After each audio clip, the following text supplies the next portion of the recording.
A few familiar tax rules are actually changing just slightly starting in 2025. I'm going to explain that contradiction, how it impacts your tax planning for this year. I've got that and more coming up.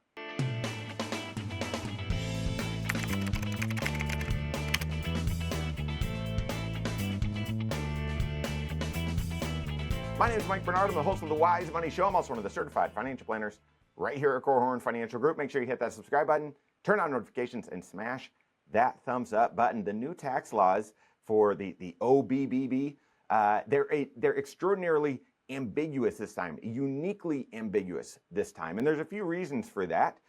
So if you felt like, oh gosh, I'm having a hard time knowing exactly what the new rules are, you're not alone. This is unique. And part of that is because what's been hitting the headlines, and either from the campaign trails or from the bills, is actually a little bit different when you get into the details. So the statements of no tax on overtime, that's different. We know what that means, but the actual ruling is a little bit different when you look at the details. So that's one. The other is there have been so many differences in what's being proposed, either different bills and so on, that a lot of media outlets, financial media outlets, have gotten it wrong. Like what was officially passed, I'm seeing a lot of inconsistencies. And so if it's ambiguous, that's a little bit of the reason why. And then I would still argue we are just overwhelmed, inundated with so much tax law change over the past 5 years. It is just hard to keep it all straight, and yet you need to.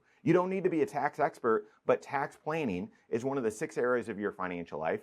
All 6 areas of your financial life are connected together in order for you to make great decisions. You need to see, well, how does each decision benefit each of the areas of your financial life? And tax planning is the proactive financial decisions that you make to improve your tax picture. You've got to know what these tax laws are, and if you don't love it, it's the role of your CFP. They've got to understand these new tax laws and help apply them to your financial decision making to benefit you on your taxes. We would argue, that likely one of the biggest changes in the new tax law isn't something that's changing, but it's what's staying the same.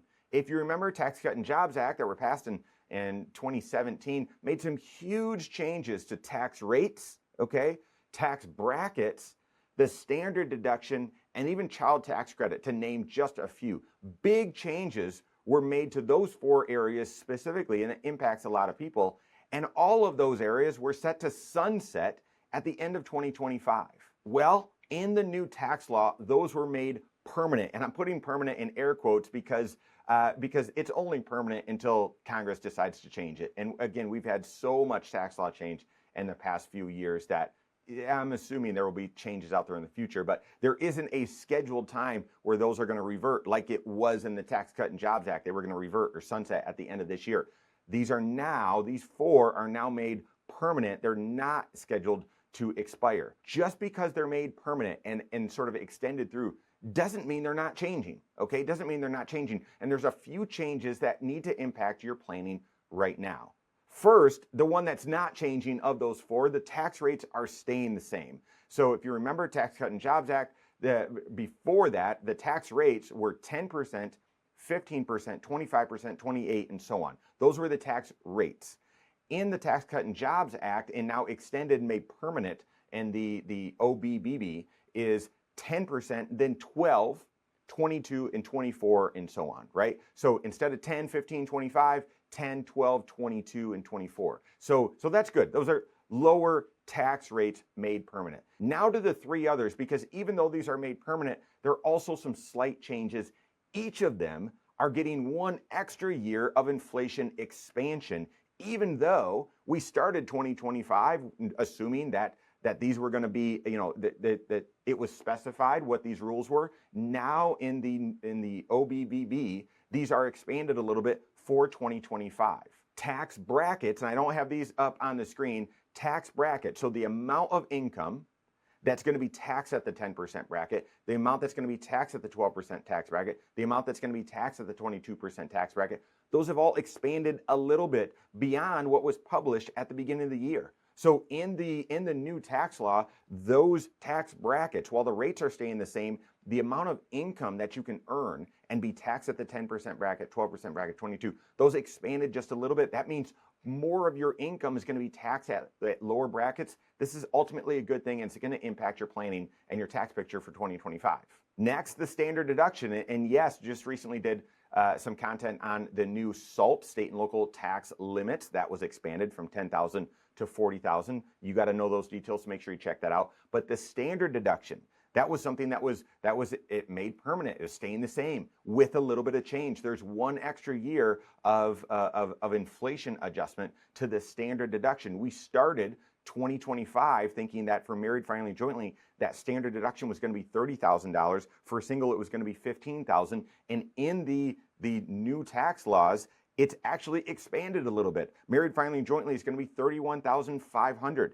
For single individuals, it's going to be $15,750. That's not an enormous change, but a slight change and could impact your planning. And then finally, the child tax credit. And as someone with 3 kids myself, and some of our closest friends, they each have 4 kids. This is a biggie. If you remember, back before the Tax Cut and Jobs Act, the child tax credit was $1,000. It was $1,000 for a child just born, newborn, up until the year they turned 17. Why 17 and not 18? I have no stinking idea. It does not make sense to me, but it was $1,000, okay? Well, in the Tax Cut and Jobs Act, it got expanded to $2,000. Those ages are still the same, but it expanded to $2,000. And then during the stimulus crazed period of COVID, this was actually moved from $2,000 to $3,000 or $3,600, depending if your child was under the age of 6. It also included kids up until they turned age 18, and then it reverted back to the $2,000. So we came into this year with the child tax credit being $2,000 for 2025, and in the new tax laws, it was expanded. Again, another year or a little bit of inflation adjustment, and so it's $2,200 for child tax credit. There was a bill that was being considered for making this $2,500. Nope, it's $2,200 for the child tax credit in 2025. Deductions are good. Credits are great. Credits, after you calculate all of your tax, a credit is a dollar for dollar reduction in that tax due. So this child tax credit, along with these expanded tax brackets and the slightly larger standard deduction, this could all make an impact in your tax picture for 2025. Because it's going to impact your tax picture in 2025, it needs to impact your tax planning right now. Should you do a little bit more Roth conversion? Should you change your tax withholdings? Is there other income that you should be harvesting gains or harvesting for this tax year? Work with your certified financial planner to understand these new tax laws and how they apply to you, but how does it impact your planning? If you don't have a CFP on your team, you can contact one on my team. Find us online, Korhorn.com. That's Korhorn with K. WiseMoneyShow.com. You can find us there as well, or give us a call, 574-247-5898. All right, there you have it. Go on and take your next wise step in your financial life.